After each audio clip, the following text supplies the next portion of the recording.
Hello बच्चों, आज मैं बात कर रहा हूँ एसेलरेशन की। लास्ट क्लास में मैंने बात किया था वेलोसिटी की, तो एसेलरेशन क्या है हम लोग ये जानेंगे। तो मैंने लिखा है एसेलरेशन, तो rate of change of velocity, यानी वेलोसिटी में अगर चेंज आती है तो आपको ये समझना है कि यहाँ पर एसेलरेशन होगी। अगर वेलोसिटी में चेंज आती है तब, अगर वेलोसिटी में चेंज नहीं आ रही है तो इसका मतलब है कि उसमें एक्सेलरेशन नहीं है। तो वेलोसिटी एक वेक्टर क्वांटिटी है, तो या तो इसके मैग्नीट्यूड में चेंज आ सकती है या इसके डायरेक्शन में चेंज आ सकती है। किसी एक में चेंज आनी चाहिए। अगर मैग्नीट्यूड कांस्टेंट है और उसके डायरेक्शन बदल रहे हैं तो एक्सेलरेशन होगी। अगर डायरेक्शन कांस्टेंट है और उसके स्पीड बदल रहे हैं, उसका वैल्यू बदल रही है तो एक्सेलरेशन होगी। अगर दोनों कांस्टेंट है, उसकी डायरेक्शन भी और उसकी मैग्नीट्यूड यानी वैल्यू भी कांस्टेंट है, तो इस केस में एक्सेलरेशन नहीं होगी। यानी ये तय हो गया कि अगर आप किसी पार्टिकल में अगर एक्सेलरेशन देखना चाहते हैं तो उस पार्टिकल के वेलोसिटी में चेंज आना चाहिए, वेलोसिटी में चेंज आना चाहिए। क्लियर है? तो मैंने लिखा है कि rate of change of velocity, अगर वेलोसिटी में चेंज आता है तो हम लोग उसको बोलते हैं acceleration. Acceleration equal to change in velocity divided by time, यानी टाइम के रेस्पेक्ट में वेलोसिटी में चेंज आना चाहिए तो आएगा उसमें क्या? एक्सेलरेशन। ये है एक्सेलरेशन का सिंबल, स्मॉल ए से लिखते हैं और यहाँ पर वेलोसिटी है डेल्टा वी और डिवाइडेड बाय डेल्टा टी। तो डेल्टा वी और डिवाइडेड बाय डेल्टा टी, तो वी का जो यूनिट होती थी वो मीटर पर सेकेंड होती थी, जैसा कि मैंने लास्ट क्लास में बताया था कि वी की जो यूनिट होगी वो मीटर पर सेकेंड होगी और पहले से क्या है? टाइम है, तो इसका हम लिखेंगे सेकेंड, तो हो जाएगा मीटर पर सेकेंड स्क्वायर। इसमें कोई डाउट नहीं। अब यहाँ पर हम बात कर रहे हैं कि मीटर पर सेकेंड स्क्वायर वेक्टर क्वांटिटी है। कौन? एक्सेलरेशन। एक्सेलरेशन एक वेक्टर क्वांटिटी है जिसकी जो डायरेक्शन होगी, direction of acceleration is same as direction of velocity. तो वेलोसिटी वेक्टर क्वांटिटी है, डेल्टा टी टाइम तो वेक्टर क्वांटिटी है नहीं, तो ये वेक्टर क्वांटिटी है। तो ये पहले आई थी, एक्सेलरेशन से पहले कौन आई थी? डेल्टा वी आई थी। तो डेल्टा वी की जो डायरेक्शन होगी वही डायरेक्शन एक्सेलरेशन की होगी। वही मैंने लिखा है कि वेक्टर क्वांटिटी है और direction of acceleration is same as direction of, है ना, वेलोसिटी। जो डायरेक्शन वेलोसिटी की होगी वही डायरेक्शन एक्सेलरेशन की भी होगी, इसमें कोई डाउट नहीं है और मैंने इसका यूनिट लिख दिया। क्लियर है? अब बात करते हैं क्या कि A इक्वल टू, है ना, मैंने लिखा है कि A equal to delta v divided बटे डेल्टा टी। तो डेल्टा वी को हम लोग बोलते हैं चेंज इन वेलोसिटी। क्या बोलते हैं इसको हम लोग? चेंज इन वेलोसिटी बोलते हैं, मतलब कि वेलोसिटी में चेंज। तो वेलोसिटी में चेंज, चेंज इन वेलोसिटी, तो मैं इसको ऐसे लिख सकता हूँ, देखिए ऐसे, delta v is equal to v final minus v initial. ठीक है? अब मैं लिख रहा हूँ कि t initial is equal to 0, तो वी इनिशियल यू हो जाता है। अगर टी इनिशियल 0 है तो वी इनिशियल क्या हो जाएगी? यू, इनिशियल वेलोसिटी हो गई। क्या हो गई ये? इनिशियल वेलोसिटी, यानी यू इज इक्वल टू लिख सकते हैं आप इनिशियल वेलोसिटी। और ये कोई इनिशियल वेलोसिटी है ना, टी बराबर 0 पर मिलता है और टाइम टी फाइनल टाइम जो है वो टी है, तो यहाँ पर जो वी फाइनल मिला वो मिला वी, इसमें तो कोई प्रॉब्लम नहीं है। ओके, तो वी इनिशियल यू मिल गया, वी फाइनल वी मिल गया, तो टी फाइनल पर टी मिला, तो यहाँ पर ए जो मिलेगा, यहाँ पर क्या लिखा गया है? Delta V upon delta T. तो आप यहाँ पर लिख सकते हैं A is equal to V minus you divided by T. तो इसको क्रॉस मल्टीप्लाइकेशन करेंगे तो a into T is equal to V minus U. तो यहाँ पर लिखेंगे क्या कि v is equal to you plus a into T.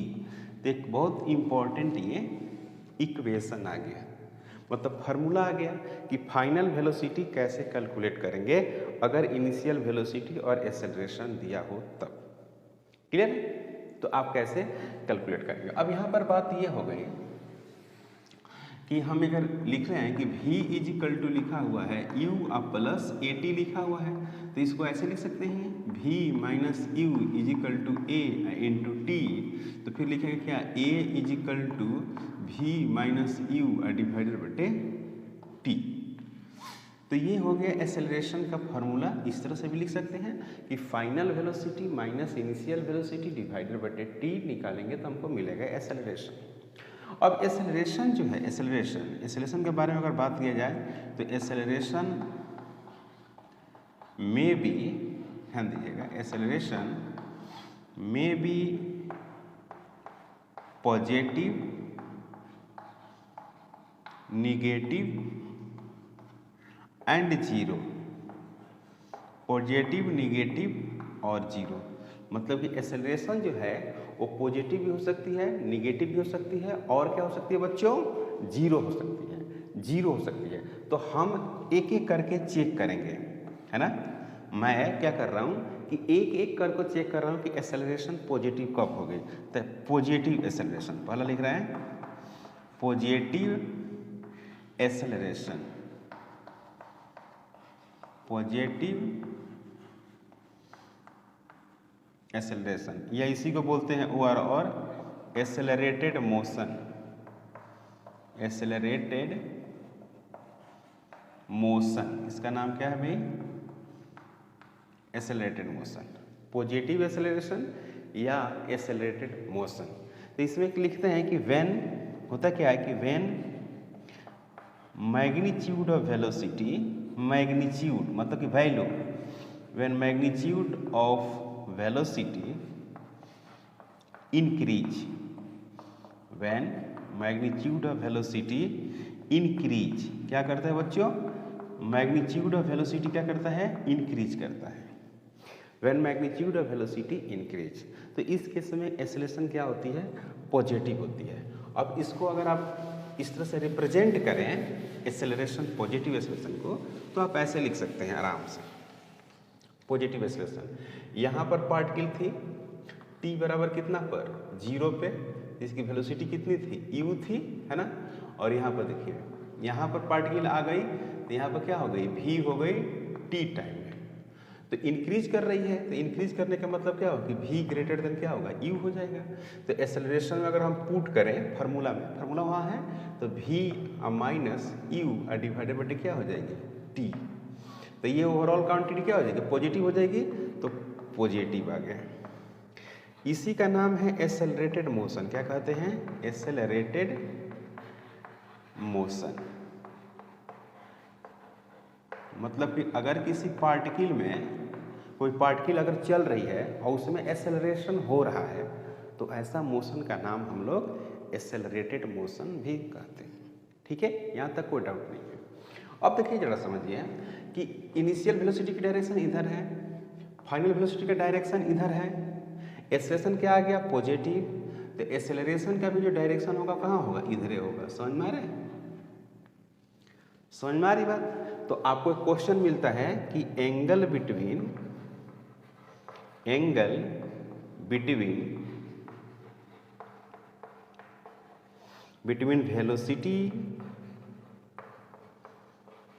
Velocity and acceleration, angle between velocity and acceleration is 0। ये बहुत अच्छा क्वेश्चन है ना। क्यों 0 है, क्योंकि वेलोसिटी का डायरेक्शन इधर है, एक्सेलरेशन की डायरेक्शन किधर है, इधर है, तो दोनों हो गई पैरेलल। तो पैरेलल में जो एंगल होती है वो क्या होती है बच्चों, 0 होती है। समझ में आ रही बात। दोनों के बीच का एंगल क्या है, 0 डिग्री है। ये बहुत इंपॉर्टेंट है। ये रहा पहला। दूसरा क्या है, दूसरा को बोलते हैं negative acceleration. Negative acceleration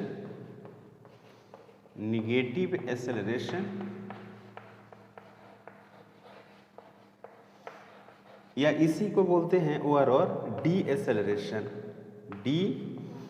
acceleration. इसका एक और नाम है रिटार्डेशन। क्या नाम है? रिटार्डेशन। इसको रिटार्डेशन भी बोलते हैं। इसमें क्या करते हैं कि व्हेन मैग्नीट्यूड ऑफ वेलोसिटी क्या करता है? डिक्रीज करती है। याद रखिएगा, क्या करती है भाई? मैग्नीट्यूड ऑफ वेलोसिटी डिक्रीज करेगी तभी होगी। क्या होगी बच्चों? वेलोसिटी ऑफ मैग्नीट्यूड, इसमें क्या लिखेंगे कि velocity of magnitude decrease. Velocity of magnitude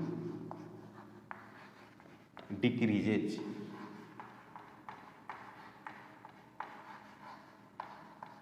magnitude velocity decreases, यानी यहाँ पर क्या है?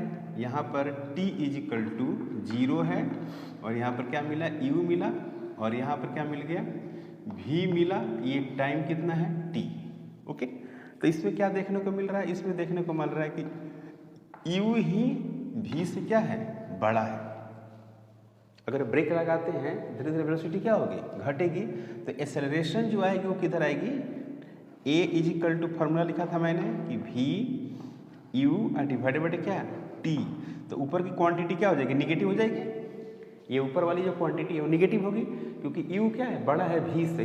तो आप यहाँ पर क्या लिखोगे? यहाँ पर निगेटिव डिवाइडेड बाय t। कोई भी क्वांटिटी अगर यहाँ पर रखेंगे पॉजिटिव होना चाहिए, तो टाइम तो ऑलवेज पॉजिटिव होगी।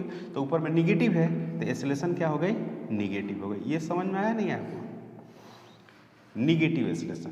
तो अब क्या है कि निगेटिव एक्सेलरेशन निगेटिव, तो वेलोसिटी के जस्ट उल्टा लगेगा, है ना? याद रखना, ये कहाँ लग गया? इधर लग गया। और ये कौन हो गया? एक्सेलरेशन। तो एक्सेलरेशन वेलोसिटी के अपोजिट डायरेक्शन में लगता है। ये बहुत काम का फॉर्मूला है, कॉन्सेप्ट है कि अगर पार्टिकल इधर जा रही है ना, पार्टिकल का मोशन किधर है? इधर, तो उसके उल्टा में क्या लगेगा? एक्सेलरेशन का डायरेक्शन होगा। ये समझ में आया नहीं आया? तो यहाँ पर क्या करते हैं कि angle between velocity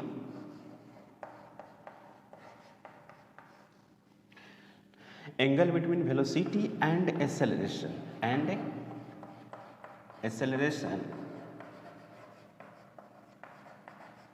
is 180 degree. याद रखेंगे, जब एक वेक्टर इधर हो, है ना, और दूसरा एक वेक्टर इधर हो, तो दोनों के बीच क्या होगी? 180 डिग्री की एंगल बनेगी, क्योंकि वो एंटी पैरेलल जाती है। तो एंटी पैरेलल में 180 डिग्री की एंगल बनती है। समझ में आया बच्चों? ये बात समझ में आ रही है आपको? काफ़ी इंपॉर्टेंट है। अब यहाँ पर हम आते हैं, एक और पढ़ेंगे इसी में, और जो तीसरा है वो है जीरो एक्सेलरेशन। काफ़ी इंपॉर्टेंट है जीरो एक्सेलरेशन। तो तीसरा जो है जीरो एक्सेलरेशन की बात करेंगे। जीरो एक्सेलरेशन,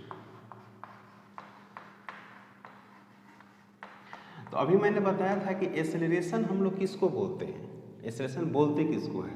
अगर वेलोसिटी में चेंजिंग आए, फिर से सुन लीजिए, अगर वेलोसिटी में क्या आ रही है? चेंज आ रही है, तो वेलोसिटी के दो पार्ट्स होते हैं। एक होती है मैग्नीट्यूड, मतलब उसकी वैल्यू, और दूसरी होती है डायरेक्शन।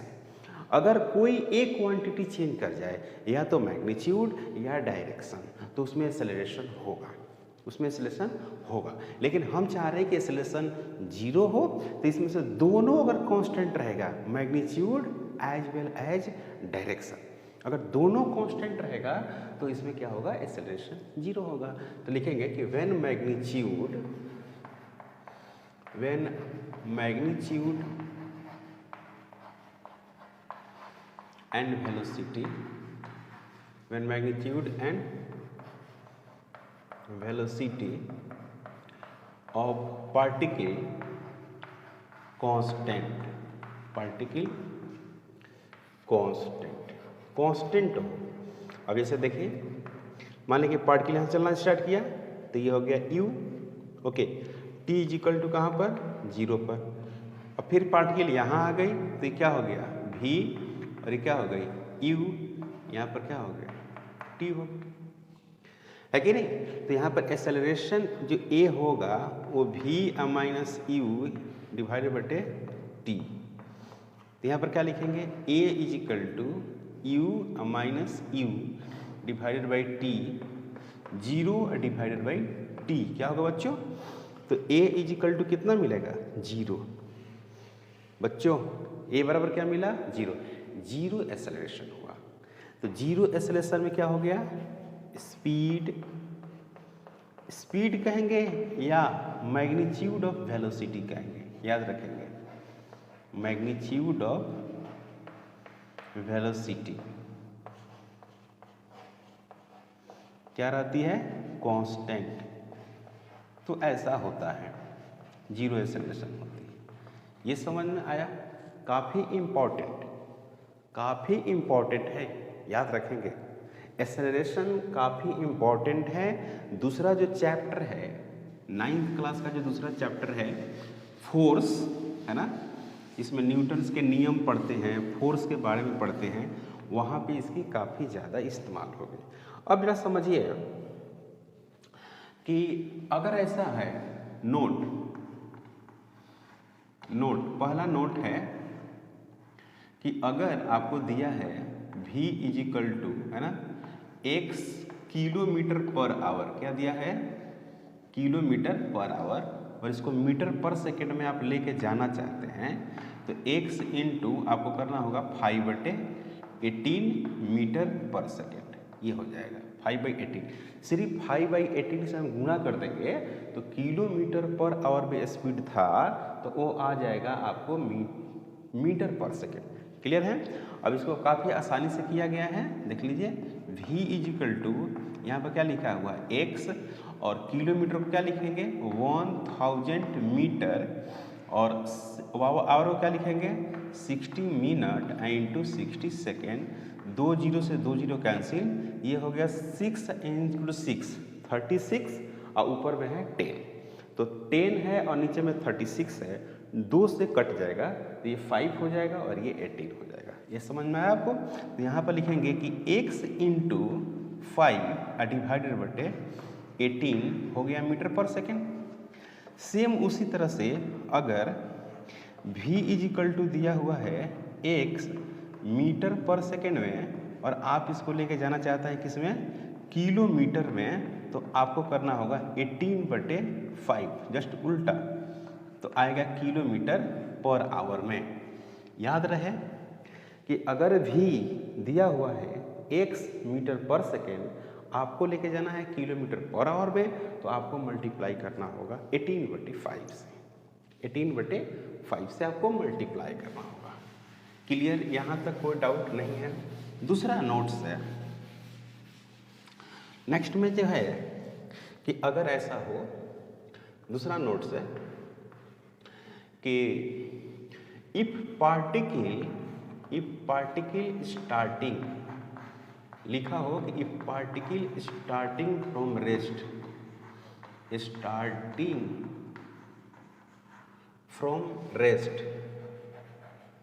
रेस्ट से चलना स्टार्ट किया हो, क्या किया हो, रेस्ट से चलना स्टार्ट किया हो, तो याद रखेंगे इनिशियल वेलोसिटी को 0 करते हैं। क्या करते हैं भाई, इनिशियल वेलोसिटी।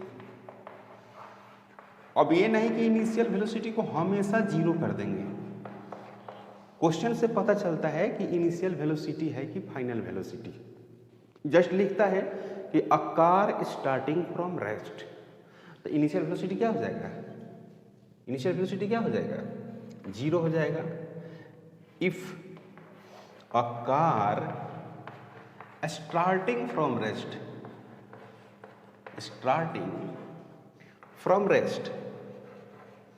तो इस केस में इनिशियल वेलोसिटी क्या हो जाएगा 0, क्योंकि रेस्ट चलना चालू किया है।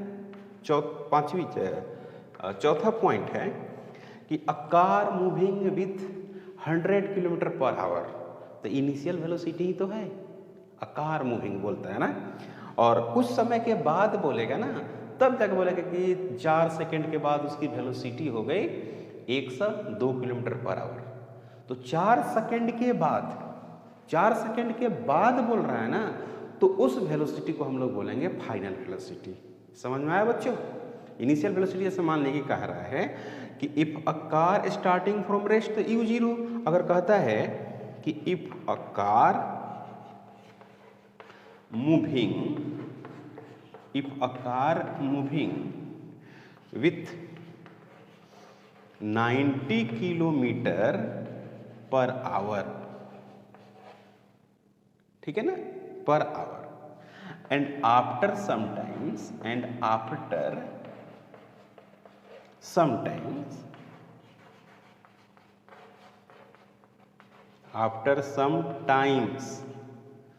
speed becomes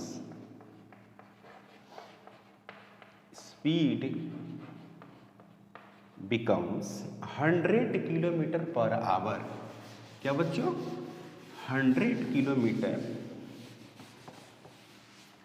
kilometre per hour. तो इसमें अगर आपको देखना है तो इनिशियल वेलोसिटी कितनी हो गई? 90 kilometre per hour. Clear?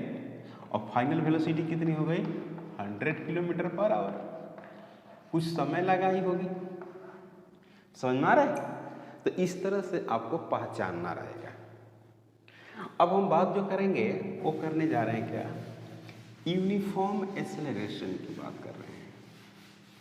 Uniform acceleration यानी कांस्टेंट एक्सेलरेशन, काफी फेमस है ये, है ना? Uniform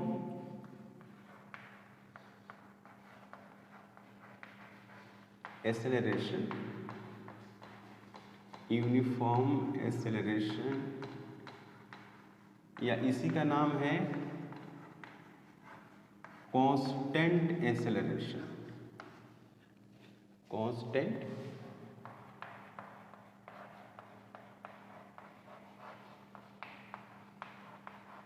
acceleration.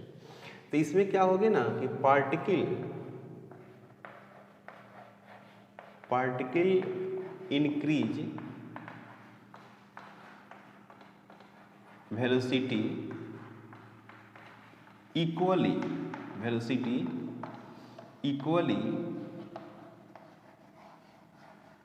In equal time interval,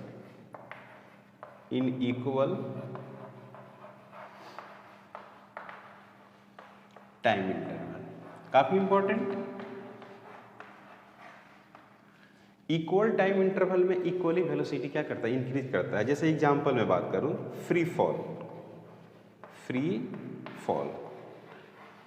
fall motion में क्या होता है कि अगर ये कोई बॉडी है, इसको आप ऐसे डाउन गिरा देते हैं, तो ये जो एक्सेलरेशन होता है उसको हम लोग क्या कहते हैं? जी कहते हैं। और हमेशा क्या रहेगा? कांस्टेंट ही तो रहेगा, इसके मान में कोई परिवर्तन नहीं है। अगर इसको हम छोड़ रहे हैं ऐसे, तो यहाँ पे एक्सेलरेशन कितना है? 10 मीटर पर सेकंड। यहाँ पर क्या है? 10 मीटर पर सेकंड। यहाँ पर क्या है? 10 मीटर पर सेकंड स्क्वायर। 10 मीटर पर सेकंड स्क्वायर होगा, है ना? कंटिन्यू इसका स्पीड क्या कर रही है? बढ़ रही है। तो स्पीड बढ़ रही है लेकिन एक्सेलरेशन क्या है? कांस्टेंट है। इसका क्या मतलब हुआ? इक्वल टाइम इंटरवल में इक्वल स्पीड इंक्रीमेंट हो रहा है। यही मैंने लिखा है कि particle increase equal velocity equally in equal time interval. अब जैसे ये देखिए, इंक्लाइन मोशन, अगर इंक्लाइन मोशन का बात करें ऐसे, तो एग्जाम्पल हो गया ना, एग्जाम्पल, ये थीटा मान लेते हैं और यहां से तो इसका लगातार स्पीड बढ़ रहा है, नहीं बढ़ रहा है? लगातार बढ़ रहा है इसका स्पीड। तो इसका स्पीड लगातार बढ़ जा रहा है, तो इक्वल टाइम इंटरवल में इक्वली बढ़ रहा है, तो ये कांस्टेंट एक्सेलरेशन हो गया।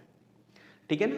तो ये हो गया कांस्टेंट एक्सेलरेशन, या इसी को पढ़ते हैं यूनिफॉर्म एक्सेलरेशन। इसमें कोई ज़्यादा प्रॉब्लम नहीं होनी चाहिए। अब कांस्टेंट एक्सेलरेशन हो गया।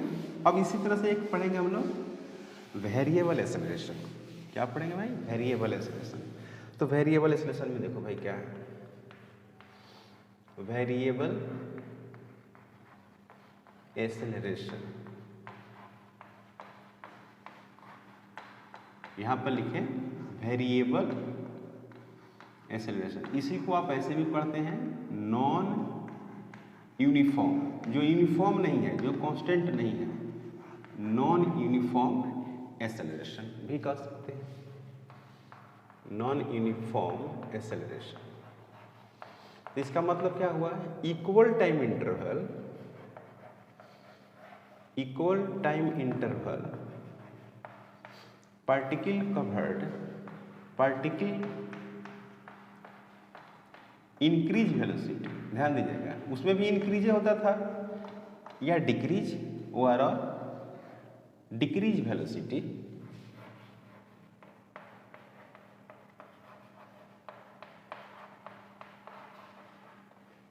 Decrease velocity. Equal time interval increase और decrease velocity on equal, equal time interval में जो वेलोसिटी का इंक्रीमेंट हो रहा है और उसका डिक्रीमेंट हो रहा है ऑन इक्वल हो रहा है, कभी ज़्यादा है कभी फास्ट, कभी उससे ज़्यादा है, उतना ही टाइम इंटरवल में कहो बहुत ज़्यादा फास्ट, सेम टाइम इंटरवल में कहो बहुत स्लो हो गया, तो इसको हम लोग बोलते हैं क्या? Variable acceleration. जैसे कि ट्रैफिक में, जैसे ट्रैफिक की अगर बात करेंगे, ट्रैफिक है ना, ट्रैफिक क्राउडेड भीड़ में, क्राउडेड रोड, क्राउडेड रोड पे क्या होगा कि गाड़ी का स्पीड एक बार बढ़ जाएगा, फिर क्या होगा धीरे धीरे स्लो हो जाएगा, कहीं पे जाकर रुक जाएगी। तो ये सभी आपको नॉन यूनिफॉर्म के अंदर आते हैं। क्लियर है? तो छोटा सा एक हम क्वेश्चन करते हैं, छोटा सा क्वेश्चन, काफी छोटा सा क्वेश्चन करते हैं कि find velocity, find velocity of particle, of particle या कोई कार जो भी मानिए particle in 4 second, in 4 second, if initial velocity, if initial velocity 10 meter per second and acceleration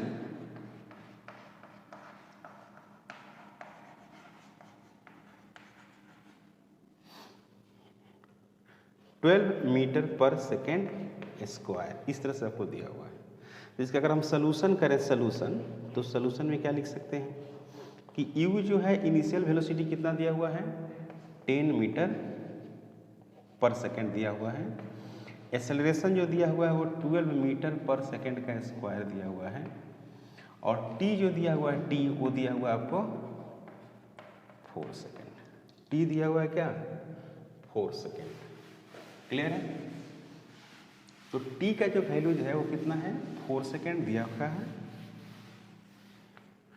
तो आपको क्या लिखना होगा वेलोसिटी, तो v is equal to you plus a t करेंगे, है ना। तो v की वैल्यू हमको निकालनी है, तो v is equal to u, u का मतलब हो गया यहाँ पर 10,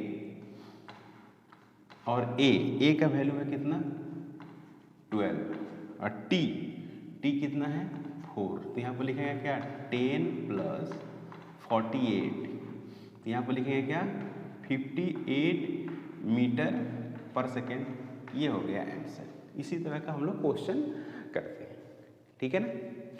तो इसमें अब क्या रह गया है कि इसी तरह का हम लोग कुछ काइनेमेटिकल इक्वेशन निकालते हैं, इक्वेशन ऑफ मोशन। जैसे कि ये वेलोसिटी निकालना है, इनिशियल वेलोसिटी दिया हुआ है, एक्सेलरेशन दिया हुआ है, टाइम दिया हुआ है, तो ये फार्मूला यूज करेंगे। उसी तरह से एक डिस्टेंस का फार्मूला होगा, डिस्टेंस और टाइम का। उसी तरह से एक और फार्मूला होगा स्पीड का और डिस्टेंस का। तो इस तरह से हम लोग फार्मूला ड्राइव करेंगे, और उसके नेक्स्ट क्लास में हम लोग इस पर ग्राफ पढ़ेंगे, काफ़ी इंपॉर्टेंट है।